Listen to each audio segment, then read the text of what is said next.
Hey, hello everyone. How are we this week? I'm Dora. I'm the organizer of this group. And today we are talking about surrendering or letting go.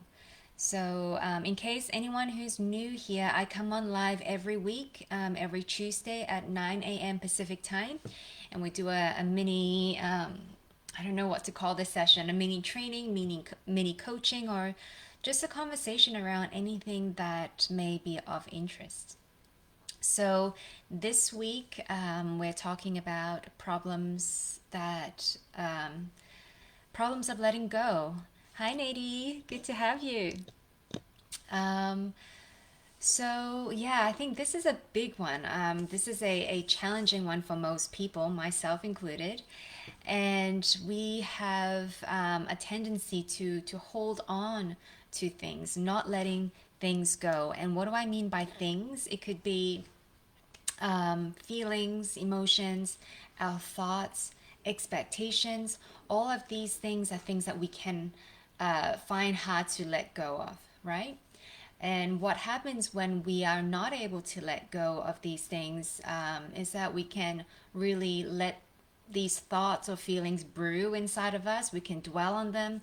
We can start to make stories out of them. This is something that we do unconsciously. Um, and so, we let these things play in our minds over and over again, and we feed into the thought, the belief, the emotion that we're feeling, right?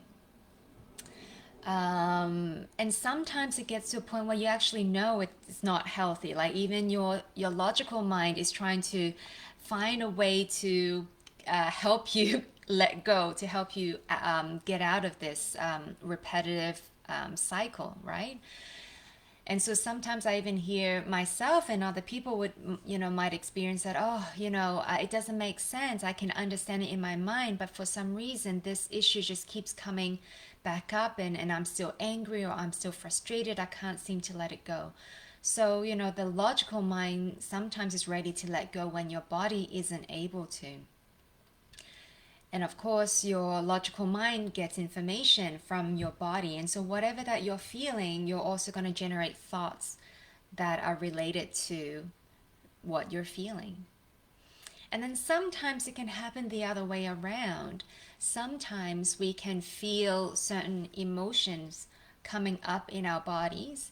And, sometimes for whatever reasons, there could be you might be doing more inner work in yourself. You might be getting energetic energy treatments and things like that, or other things as well can move energy in your body. And sometimes when that happens, certain emotions that may have been trapped in the body might be released.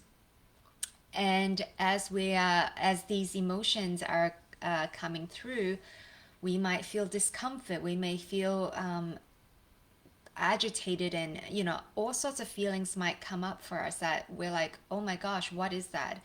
And then the mind comes in and tries to analyze and make sense of what you're feeling. And so in that sense, the body is trying to let go of something, right? If you let it come through, that might be the end of it. But sometimes our minds hold on to things that are arising as well and trying to make sense of what it is and create a whole story around it. So either way, whatever, everything is interconnected. It's never just one way or the other. I'm sure that both are happening at the same time. Our mind and our bodies are connected. And so, we tend to overthink, we tend to overanalyze, and we tend not to know what to do with feelings and emotions that come out. And so oftentimes we might just push it aside. We might suppress, repress the emotions that are coming through. And what happens then is that you're not allowing the natural cycle of things to finish their process. So our thoughts, our emotions, feelings, etc. They also go through this cycle of birth and death, right? So all of us will, all the changing, impermanent things in this world will go through that 5-stage cycle of birth, growth, maintenance, decay, and death. And this includes our feelings, emotions, and thoughts. They also need to go through this cycle. And oftentimes, without understanding what we're doing, is we're not allowing our thoughts, feelings, and emotions to complete their cycle, and we tend to hold on to them in our bodies. And a lot of this, like I said, is unconscious to us. And so when I see people or aspects of myself or situations where, we're not able to let go, well, what does it mean? It means that we're holding on to something, right? To let go means you must have been holding on to something in the first place. And so there's something that we have attached ourselves to. And this can be anything. It can, like I said, it could be a feeling, a thought, emotion, a belief. It could be an expectation, an idea, a concept, an ideal. Whatever it is we're holding or we've attached ourselves to that. And usually we attach ourselves to many things, not just that one thing. And so whenever we find ourselves being attached or overly attached to something, because, let's clarify here, we all have preferences, okay? This is something that's just who we are. There are things that we prefer, that we lean towards. And then there are other things that that might make us feel uncomfortable and we tend to try to move away from, right? That's kind of the basic survival instinct for all creatures that can move, right? And so we kind of we follow that, right? And I just lost my train of thought. Let me come back. So yeah, when we are so we have preferences, but it's different from being overly attached to something. When we become attached to something, we actually suffer. We actually cause suffering within ourselves. Okay, because what we're doing is we're saying that this has to be in my life, or it has to happen in this way for me to feel happy, whatever that means, right? So you have an idea of what is going to make you happy or content or fulfilled, and it has to be done in this particular way. You have to get this particular outcome for you to attain this feeling of happiness, fulfillment, whatever it is, you fill in the blank, right? So when this happens, then we've limited ourselves to maybe one or a few possibilities of how things need to be, and then we reject everything else that is not what you expect or what you hope for, right? So as you can see, just in that, you've narrowed down your chances of being happy, right? There are infinite possibilities out there that could bring you that sense, potentially bring you that sense of happiness, fulfillment, purpose, and so forth. But you've decided for yourself, you've attached to certain expectations that it needs to happen a certain way. And the chances of it happening, who knows, right? You've really narrowed down your chances of finding, whatever it is you're searching for, happiness or fulfillment and so forth. Now, even if you're able to attain what you set out to do, right? Even that causes suffering as well, because now what happens is you're trying to maintain it. You're like, this is the way I need for me to be happy. So now that I have it, I need to hold on even tighter, right? And then so actually what you're feeling is you're not able to completely give into that experience and enjoy whatever it is that you have attained, because now you're worried about what you need to do to keep it or to keep going. To now you want more to be happy. Now you want more and more.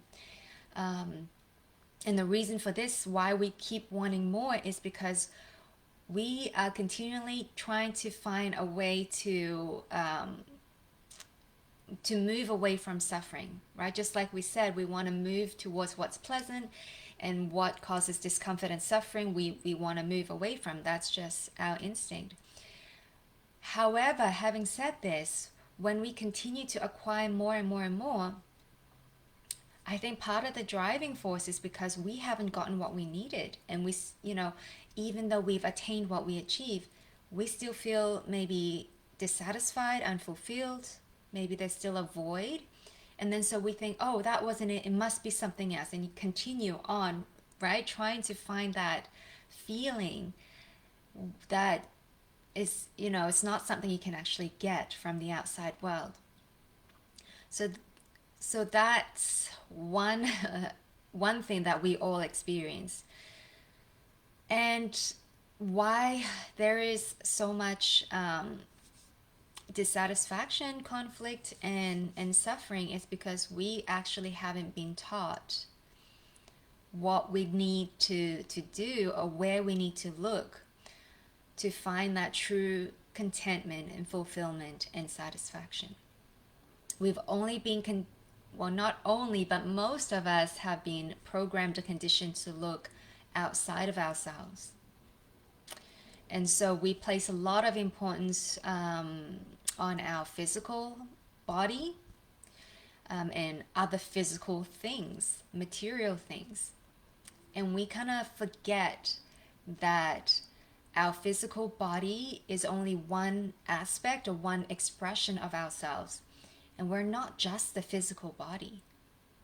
But because we've been conditioned to think that we are, we place a lot of importance on that.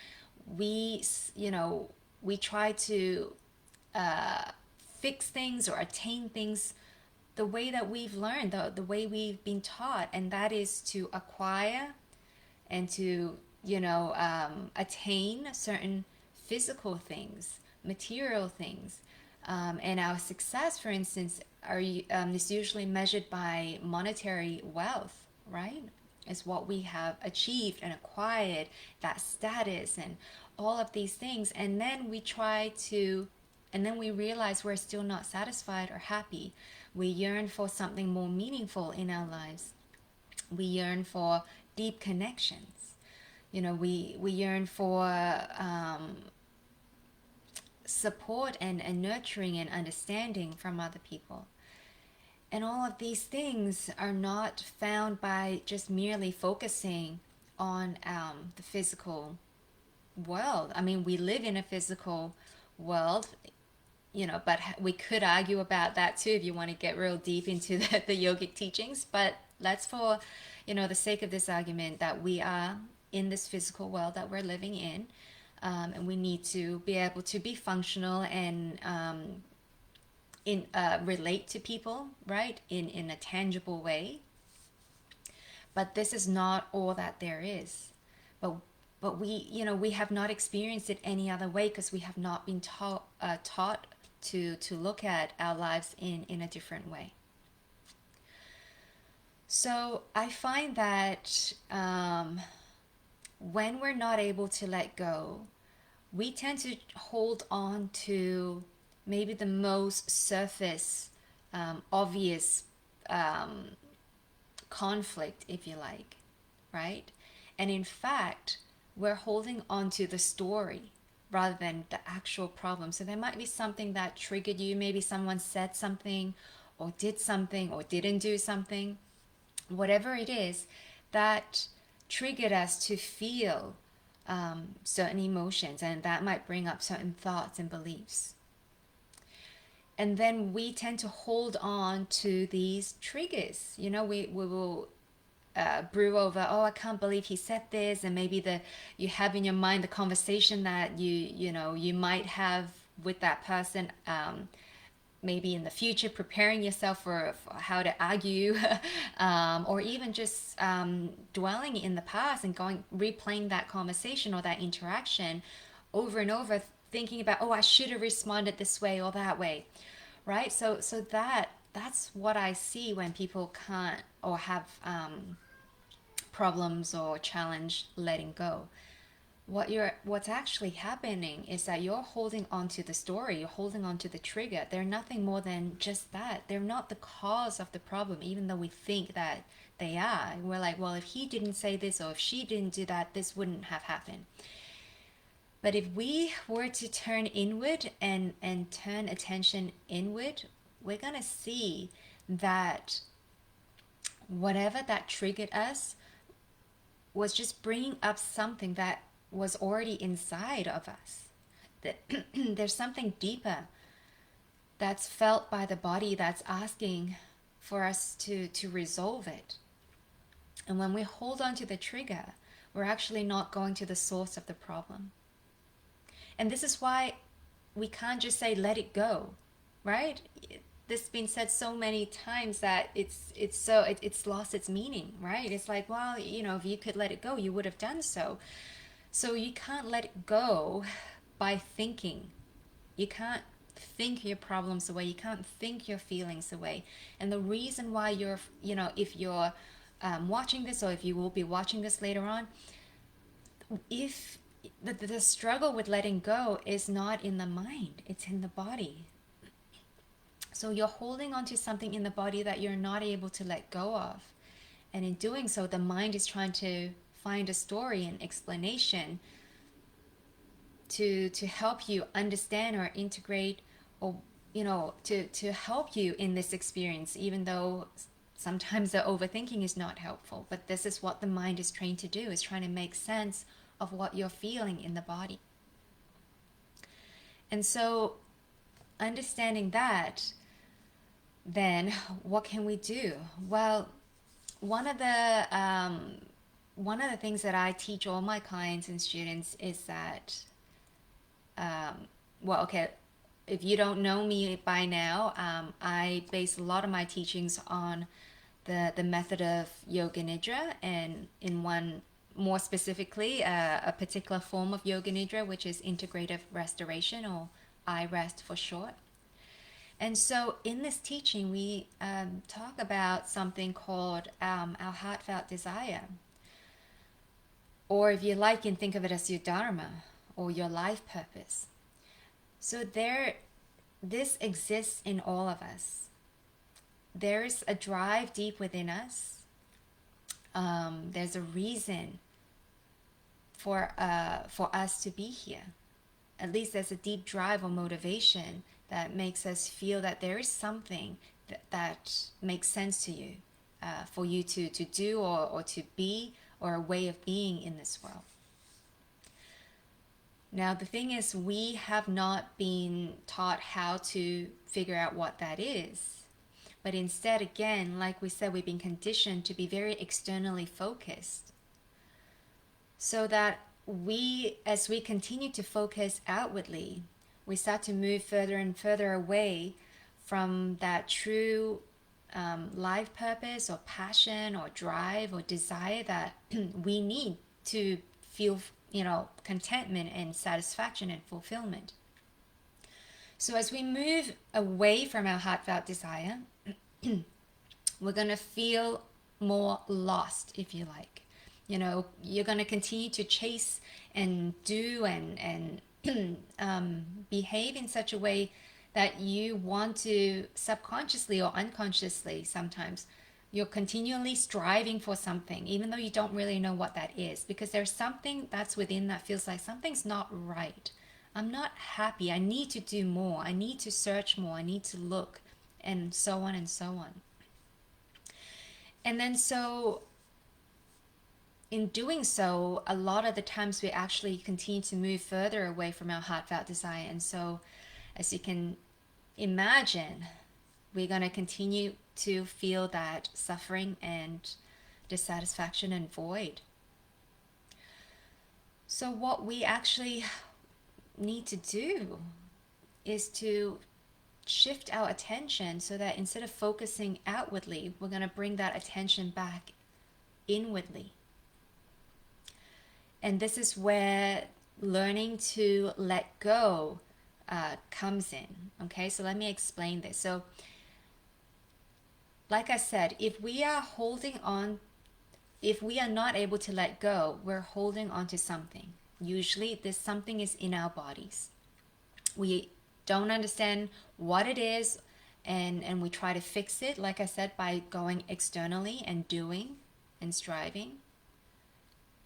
And I mean, there's nothing wrong with doing and striving, but when you're looking at the wrong place and you're striving in the wrong direction, it's not going to give you what you need.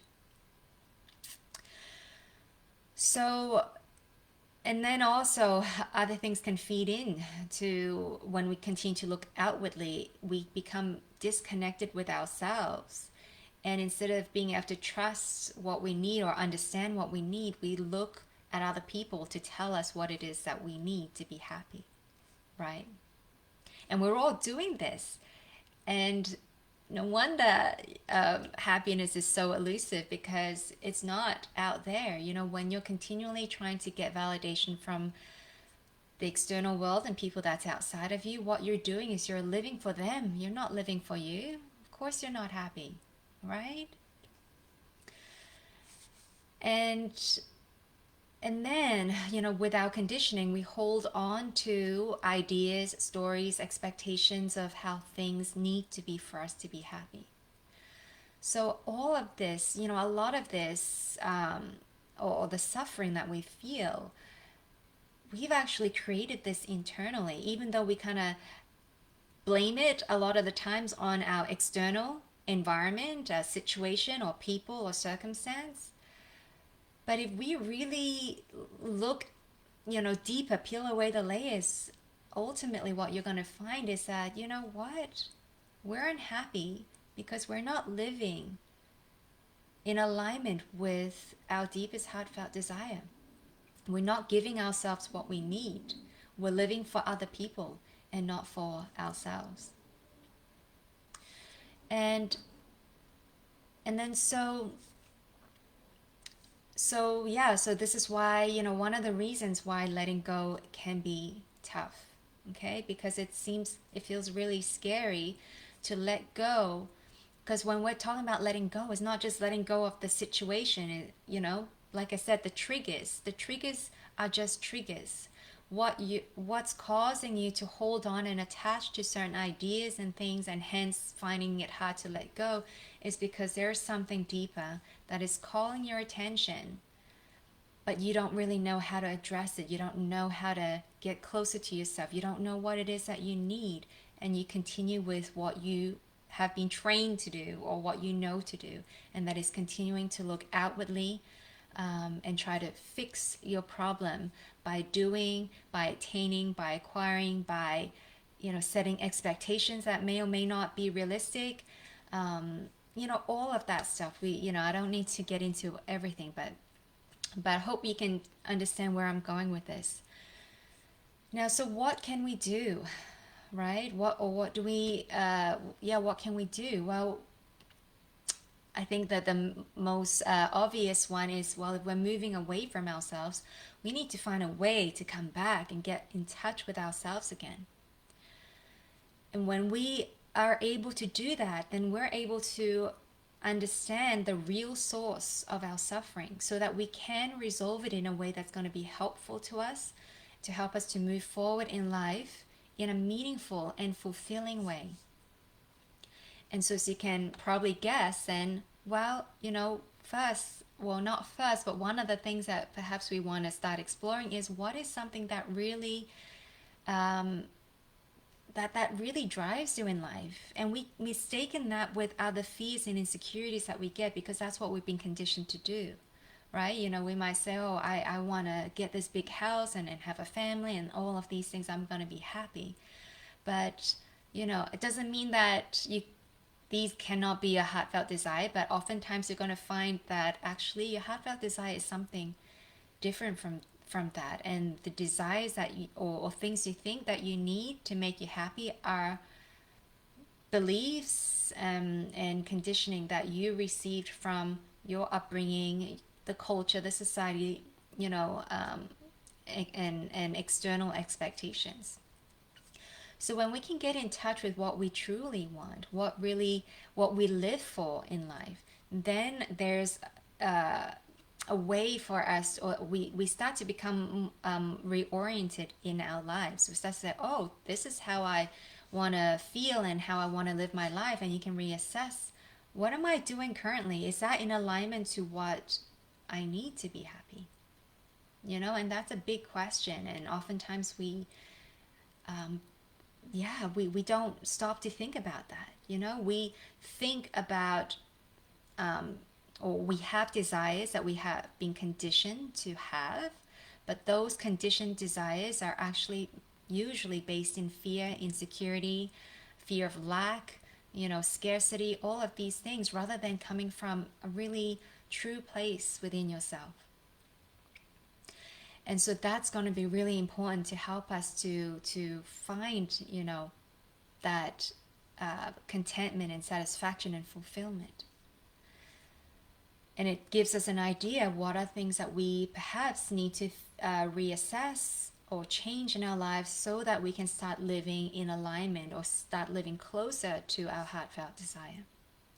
And just this alone is going to bring you more peace and perspective in your life. You're going to feel less stress and you're going to overall feel less suffering. Even if there are no significant changes in your external world, it really is all in the way you see things. It's all about perspectives. And if you can shift that, you're going to find that even temporarily you might still be in the same external situation. You might still be in the same job or in the same relationships or whatever it is that you feel discontent with, that you can already find more peace and contentment even as your external environment stays the same. But what happens more often than not is once you realize what it is that you truly need, your actions are going to come from that place. Come from that place of authenticity, love, your heartfelt desire. And that's going to be felt by everyone around you. So eventually, your external environment will change, but it doesn't have to change overnight. It doesn't have to be a certain way for it to be for you to be happy. You're going to find that actually the changes will almost happen automatically and without the effort that you think you're going to need to, I need to change this, and it's, it's a huge thing and there's no momentum to do it. No, but start from within and the changes has to follow, because all our actions and our deeds start from the mind, right? We plant the seed and then it grows. Now, then, I have notes here. So I'm just checking that I have answered everything. But if you have any questions or comments, do feel free to pop them in the chat box. So in surrendering then, how do we surrender? Well, once we start to get to understand ourselves, what we truly need, we're going to begin to recognize certain habits, behaviors, needs, and wants that are not ours. We're going to start to see what are some of the expectations that others have placed on us, or even expectations that we've set for ourselves, that we put that pressure onto ourselves. And then what you'll find is when you recognize that these are things that I've just been doing because I felt I needed to do them rather than I really want to do them, it's going to be easier for you to let go of those things, right? And what we're also going to find is when you really start to understand yourself, you're going to see that there are certain things that you thought were important to you that actually aren't. And you're going to be able to let those things go. And as you continue to spend more and more time to get to know yourself, your true self, by, again, turning that attention inward, you will realize more and more that you are much more than your physical body, this physical, world and the experiences that you have. Like, these are part of you, but they're not all of you. And your focus of what's important will shift even more as you understand yourself in a different way. And it might get to a point where the day-to-day stresses that you come across don't actually even cause you any significant stress or even ripples in your being, because now you are so grounded in yourself. You're able to see what are your true desires versus desires that are coming from a place of lack, insecurity, and fear. And you see yourself sort of a little bit someone, something, or being that's actually even much vaster than your experience here. And so you're going to start to disidentify from things that you thought were important and actually focus and put your energy onto things that are important to you. And and in doing so, of course, if you're doing things that you love, that are meaningful to you, you're going to feel more contentment and fulfillment. Anyway, I think I'm going to wrap it up here because there's so much more that I can talk about, but I see that we're already 30 minutes in. So yeah, if you have any questions, definitely you can comment below. I'll get back to you. And yeah, if you have any topics, anything that you're curious about, definitely email me, message me, comment, whatever is easiest, so that we can continue to have conversations that are going to be relevant and interesting to you. And so I'm going to just leave you with this. This is the oracle card that I picked on Saturday. If those of you didn't see it, I posted up this oracle card, the meaning, a little poem, and a little meditation that goes with it. And this was a card that prompted me to talk about this theme of the week, and it is to surrender. Yeah. Thanks, Nady. Anyway, have a wonderful rest of the week, and I will see you guys back next Tuesday, same time. Take care. Bye now.